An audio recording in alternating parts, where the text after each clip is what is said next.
अभेद्य भावाने नमस्कार नमस्कार नमस्कार. प्रत्येकाला जीवनात प्रत्येक जीवाला जीवनात सुखच हवं आहे. दुःख कोणालाच पसंत नाही आहे. छोटीशी मुंगी असते, एखादं माकड आहे किंवा कोणत्याही जीवाला, मनुष्य मात्रालाही दुःख आवडत नाही. पण दुःख भोगावीही बरीच लागतात साऱ्या जीवनात. असं काय? दादाजींनी एकच सिद्धांत सांगितला आहे, कोणाला दुःख दिलं असेल तर तुम्हालाही दुःख रिॲक्शनमध्ये येणारच येणार. कोणाला सुख दिलं तर रिॲक्शनमध्ये येणारच सुख. दुःख द्यायचं बंद करा. आधी भावनेनं निश्चय करा, माझ्या मनाने, वाणीने, वर्तनाने कोणाला दुःख नाही द्यायचं आहे. विचाराने, वाणीने, उच्चाराने किंवा आचाराने कोणालाही दुःख नाही द्यायचं आहे. दुःख दिलं गेलं तर मनापासून पश्चात्ताप करा आणि पुन्हा निश्चय करा की कोणाला दुःख नाही द्यायचं. क्रोधाने किंवा द्वेषाने वा अभावाने अथवा अपमानाने, पैशानेही फसवणूक करून कोणाला दुःख दिलं, चला मला तरी पैसे जास्त मिळाले, त्याचं जे होणार असेल ते हो. पण निसर्गात अन्याय नाही आहे. आपण कोणाचा विश्वासघात करून, चिटिंग करून काही पैसे घेतले, दुसऱ्या अवतारात व्याजासकट ते द्यावे लागतील, व्याजासकट फेडावे लागतील. अशीच निसर्गाची बँक आहे.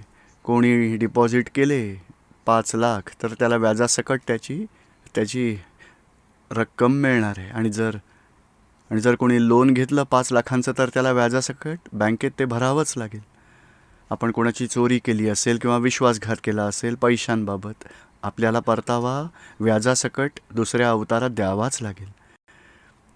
दादाजी सांगायचे, एक 1% पर ॲनम, वर्षाला 1%, असं 100 वर्षानंतर किती होईल? कोणाचा पैसा घेतला तो चुकता करा, एक पै, नाहीतर व्याजासकट द्यावे लागतील. दुसऱ्या अवतारात अवस्था वाईटच होईल. म्हणजे पैशांच्या कारणावरून कोणाला दुःख दिलं असेल, विषय विकारांमुळे कोणाला दुःख देत असाल, त्यामुळेही राग, द्वेष, वैर, भाव बांधले जातात. कोणाला दुःख दिलं 2 प्रकारे नुकसान होतं. माझ्या द्वेषभावाने कोणाला दुःख दिलं आहे, त्या माझ्या द्वेषाचं मला पुन्हा दुःखच मिळणार आहे. जेव्हा मला द्वेष वाटतो तेव्हा सूक्ष्म परमाणू चार्ज होत असतात, मला दुःख देऊन जातातच. शारीरिक, मानसिक, कसेही असंख्य प्रकारची दुःख देऊनच जाणार, अशाता वेदनीय. आणि समोरच्याला दुःख दिलं तर तो जीव वैर बांधतो. दुसऱ्या अवतारात वैराचा सूड घेऊनच तो थांबणार. आणि कलियुगात आसपास जे कोणी आपल्या आसपास, घरात किंवा आसपास ऑफिसमध्ये किंवा आजूबाजूचे शेजारी जे कोणी जवळ येतात, 10-15% सुख देणारे असतील, 85% दुःख देणारे. कारण हा कलियुगातला मामला आहे. राग, द्वेष, वैर, अभाव, तिरस्कार हे सगळं वाढलं आहे. विकारही वाढला आहे, लक्ष्मीची लालसाही वाढली आहे, सत्ता अभिमानही वाढला आहे. सर्व प्रकारच्या क्रोधाने किंवा मानाने, लोभाने किंवा कपटाने किंवा मोहाने, विषयविकाराने कोणीही कोणाला कशाही प्रकारे दुःख देतच राहतात. इथे स्वतःच्या सुखासाठी त्याला माहीत नाही आहे की मी दुसऱ्यांना सुख देईन तेव्हाच मला सुख मिळणार आहे. आणि जर कोणाला दुःख दिलं तर मला दुःखच मिळणार आहे. या संसारात डॉक्टरांचं जर पाहिलं, हा हार्ट स्पेशालिस्ट आहेत, कामी येईल माझ्या, म्हणून हार्ट अटॅकला इन्व्हाइट करतात. आपल्याला कळतच नाही आपण भाव बिघडवतो आहे. कोणी पाहुणे आले घरी, हे आता कुठून आले, काही सांगितलं नाही, फोन नाही करत, असेच घुसतात. किती मनात भाव बिघडवतो आपण. एक भाव बिघडून जातो, दुसऱ्या अवतारासाठी हिशोब बांधले जातात. पण आपण भाव बिघडवतो, आत्ता नेमके कुठून आले हे, दुसऱ्या अवतारात कुत्र्याचा जन्म होणार, कुठेही जाईल, चल चल हट, कुठून आलास, ते आपणच केलेलं आपल्यालाच भोगावं लागणार आहे. आणि नंतर म्हणणार माझ्याच वाट्याला हे दुःख काय येतं. आपण भाव बिघडवतो आणि काही कंट्रोलच ठेवत नाही आहे. माहीतच नव्हतं की कशी कर्मबंधनं होतात, कुठून कर्म चेंज करू शकतो, काही कळतच नाही. कधी क्वचित असे ज्ञानीपुरुष भेटतात तेव्हा वास्तव आपल्याला जाणवतं. जीवनातील तमाम दुःखांपासून मुक्ती मिळवण्याचा ते रस्ता सांगतात. आणि खरी गोष्ट तर ही आहे की आत्मा स्वतःच अनंत सुखाचं धाम आहे. स्वतःच्याच घरात अनंत सुख आहे. जसं घरामध्ये हिरे जमिनीत पुरले आहेत पण माहितीच नाही आहे. माझी परिस्थिती खूपच बेकार झाली आहे, नोकरी मिळत नाही आहे, धंदाच काही नाही आहे, भीक मागावी लागणार. स्वतःच्या घरात घरातच आत्म्यातही अपार सुख आहे, पण आवरणाने झाकलेला आहे आत्मा. ते काढलं तर मग सुख बाहेर काही इच्छा करायचीही गरज नाही, बाहेर भीक मागण्याचीही गरज नाही. स्वतःचंच सुख, स्वतःच्याच आनंदात स्वतः राहू शकाल. इथे तर अज्ञानतेने अहंकार उभा राहिला आहे आणि अहंकाराचा धंदाच आहे दुःख देण्याचा, दुःखी होण्याचा. Action and reaction. सुखही देऊ शकतो पण ती बुद्धी अशी आहे, विपरीत बुद्धी कलियुगाची. कसा मला फायदा मिळेल, दुसऱ्यांचं जे व्हायचं आहे ते नुकसान होऊ द्या, माझा फायदा मला मिळायलाच पाहिजे. आणि त्याच स्वार्थ बुद्धीने नंतर लालसेने, लोभाने, मोहाने माणूस उलट्या रस्त्यावरच चालत राहतो. कर्मही बांधतो, दुसऱ्यांनाही दुःख देतो आणि वैरही बांधतो. आणि नंतर मग सासू बनून, सून बनून, पती बनून, पत्नी बनून, सासरा बनून, मुलगा, सून सगळे आजूबाजूचे येऊन एकमेकांसोबत वैराचा हिशोब पूर्ण करतात. सासू सुनेला दुःख देते, सून सासूला दुःख देते, दोघी दुसऱ्या अवतारात अधोगतीला जातात.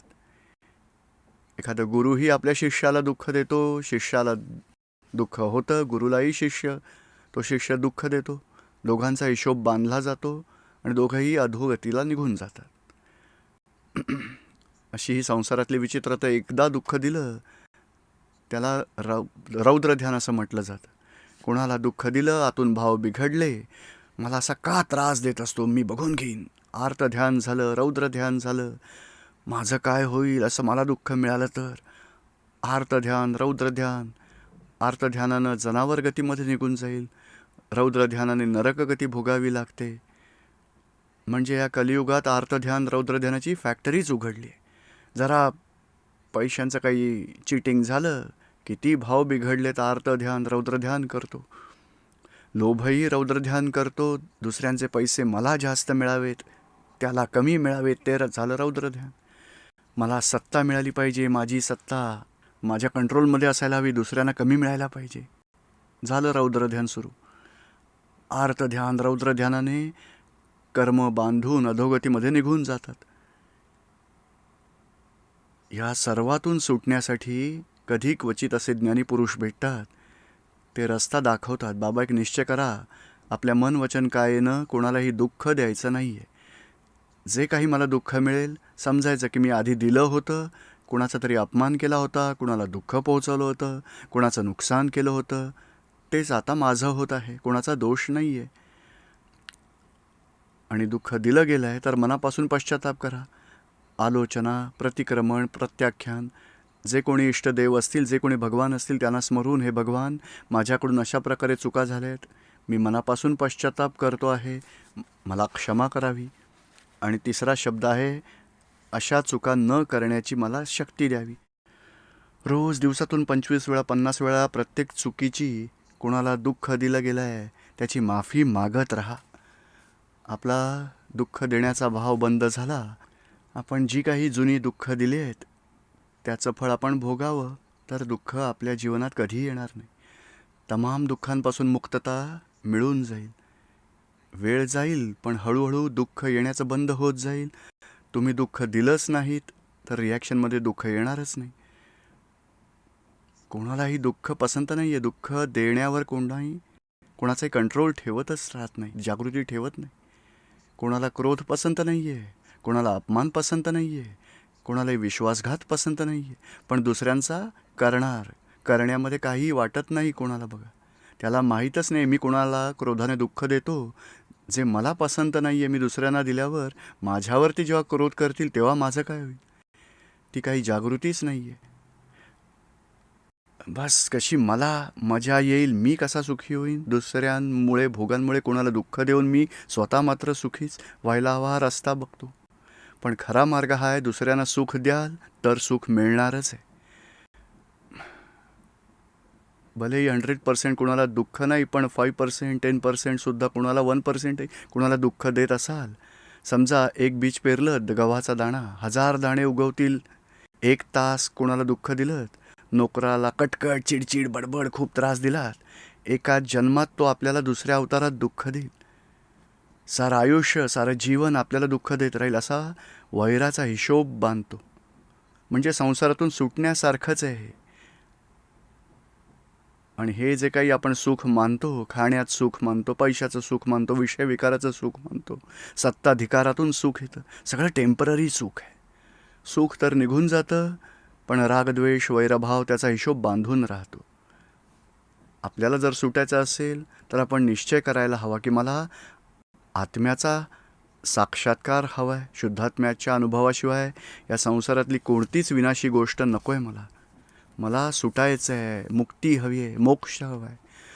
असं जीवनाचं लक्ष ठेवलं तर कधी ना कधी तो रस्ता आपल्याला मिळणारच. हळूहळू 1 अवतार नाही तर 2, 5, 25 अवतारानंतर आपण सुटू शकतो. ज्याला सुटायचं आहे त्याला हाच रस्ता पकडावा लागेल. कुणालाही दुःख देणं बंद करा, कोणाचेही दोष, कोणामधले दोष काढणं बंद करा. आणि दिसलेच दुःख दिलं गेलंच तर पश्चात्ताप तुम्ही सतत करत राहा. दुसऱ्यांचे दोष बघितल्यामुळेच कर्म बांधली जातात. दोष बघितल्यामुळेच निर्दोष बघितल्याने कर्म सुटतात. सुटण्याचा रस्ता हा इथूनच सुरू होतो. कोणाला दुःख देणं बंद करा, कोणाचे दोष बघणं बंद करा. आणि दादाजी स्वतः सांगायचे की मी स्वतः निर्दोष बनून साऱ्या जगाला निर्दोष बघायचो. आपल्या जीवनात दादाजी नेहमीच म्हणायचे, माझ्या जीवनात एकच निश्चय मी केला होता, मला जे काही मिळालं आहे त्यातून मला सुख द्यायचं आहे. कोणाला दुःख तर नाही द्यायचं आहे, पण ज्या कोणत्याही प्रकारे कोणाला सुख देता येईल मी सुखच देईन. लक्ष्मीने किंवा मान सन्मानाने, विनयाने सुद्धा कोणाला दुःख नाही द्यायचं आहे, सुखच द्यायचं आहे. आणि संपूर्ण जीवन स्वतःचं दुसऱ्यांना सुख देण्यातच घालवलं. त्यांचा कधी लॉस नाही झाला, त्यांचं कधी नुकसान नाही झालं. सांगायचे मी जेवढं काही सुख वाटतोय मला सुखच सुख मिळतं. जसं मी सुखाचं दुकानच थाटलं आहे, मिठाईचं दुकान काढलं तर आपल्या घरी मिठाईची कमतरता होईल का कधी? तसंच आपण सुख देण्याचं दुकान जर काढलं तर सारं जीवन सुखच देणार.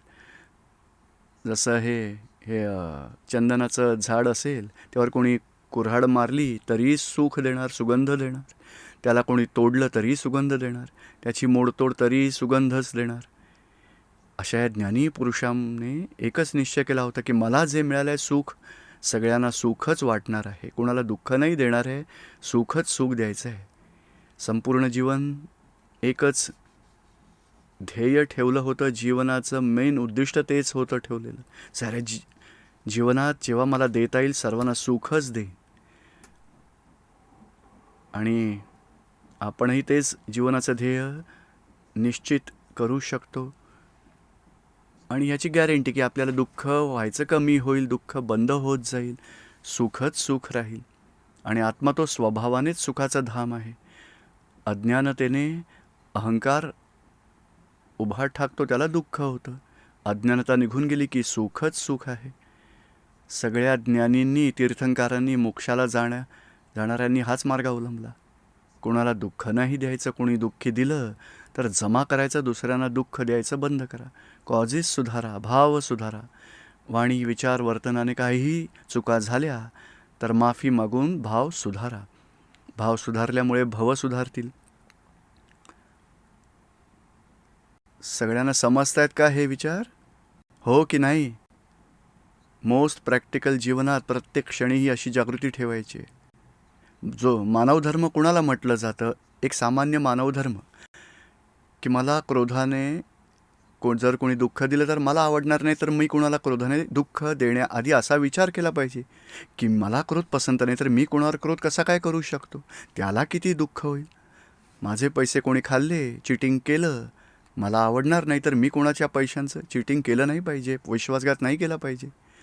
माझ्या बहिणीकडे कोणी वाईट दृष्टीने पाहिलं, मला पसंत नाही पडणार, कोणाच्या बहिणीकडे मी वाईट दृष्टीने नाही बघायला पाहिजे. प्रत्येक जन्मात प्रत्येक क्षणी आपण जागृती ठेवली पाहिजे की मला जीवनात जे काही पसंत नाही मी दुसऱ्यांसोबत तसा व्यवहार कधीही करू नये. आणि झालाच चुकून संयोगवशात, प्रकृतीवशात, तर मनापासून पश्चाताप करत राहा. हळूहळू आपण त्या दोषांपासून सुटत जाऊ.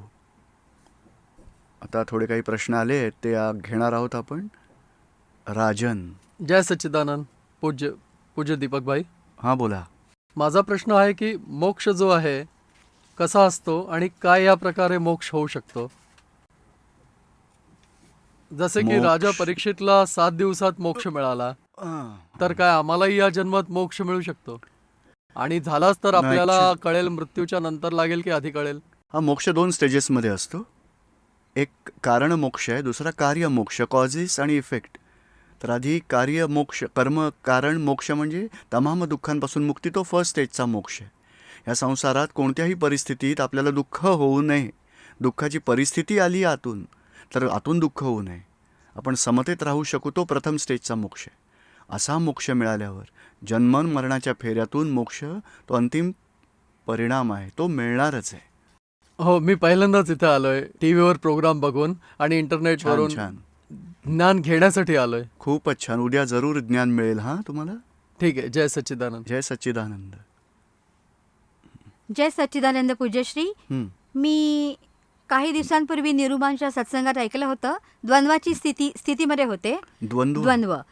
तर आतून एक आंतरिक दृष्टी प्रकट होते, तिचा आवाज ऐकला पाहिजे.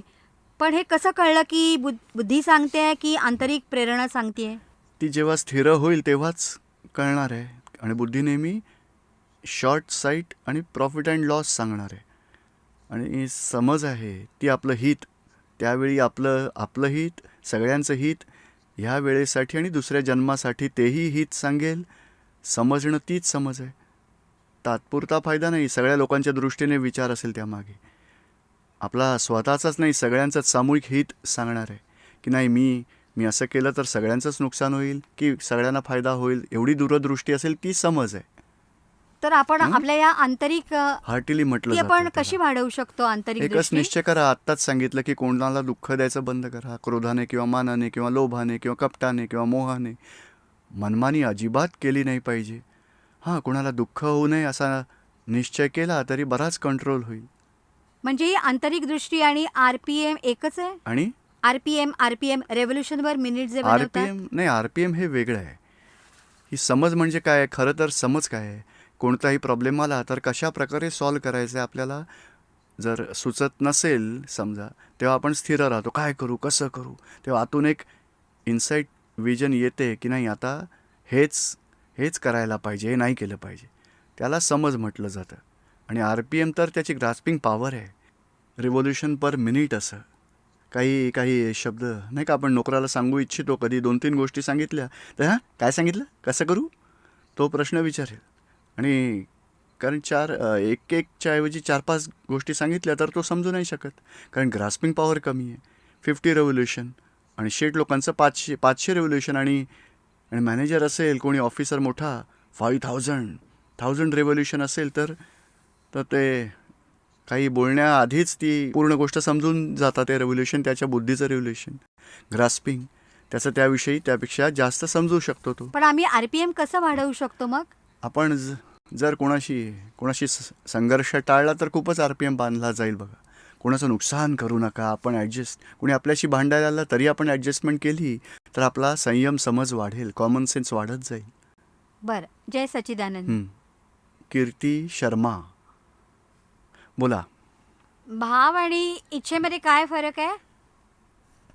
भाव, काल बोलणं झालं आहे याबद्दल. भाव म्हणजे आरोपित भाव, रॉंग बिलीफला आरोपित भाव म्हटलं जातं, ज्याने कर्म चार्ज होतात. आणि इच्छा म्हणजे डिस्चार्जमध्ये विचार येतात, त्यामध्ये अहंकार तन्मयाकार होत असतो, तेव्हा इच्छा होते. इच्छा अहंकाराची असते जो डिस्चार्जमध्ये आहे. आणि चार्ज ही अहंकाराचा आहे, पण तो कॉजेस पार्टमध्ये आहे, खूपच सूक्ष्म लेवलवरती आहे. इच्छा सूक्ष्म म्हणजे स्थूल भागात येत असते, मनात विचार येतात, तिथे तन्मयाकार होतो आपण. जसं आपण इच्छा करतो की आपल्याला चांगला जॉब असावा, तर ही इच्छा ती असते. इच्छाच आहे.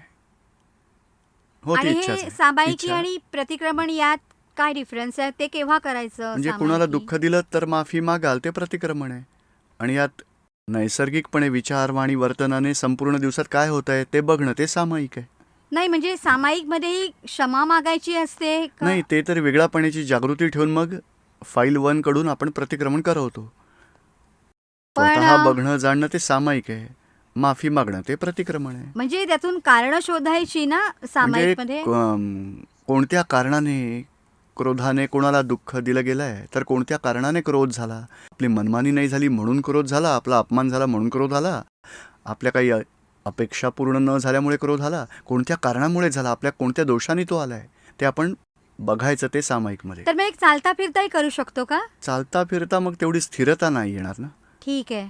पण तरी करू शकता, पण जर एखादं एवढं काम करत असू ते तर किचनमध्ये काही, साधारणच होईल बघा. साधारण दोषांचं प्रतिक्रमण करू शकता, बाकी सामायिकमध्ये तर स्थिरता असायला हवी. जागृती शुद्धात्मा पदात बसून स्थिरतेने आपण ॲनालिसिस करू तरच कळेल हे. आणि जसं आपण क्रोधाचं बघतो की आपण क्रोध का केला, तर जेव्हा आपण कधी कधी कोणत्याही गोष्टीवर खूप खुश होतो तेव्हाही बघायला हवं ना की आपण तसंही बघायलाच हवं, तेव्हाच जागृती म्हटली जाईल ना. स्वाभाविकपणे काय होत आहे, क्रोध मान माया लोभ सगळ्यांना बघा अलिप्तपणे.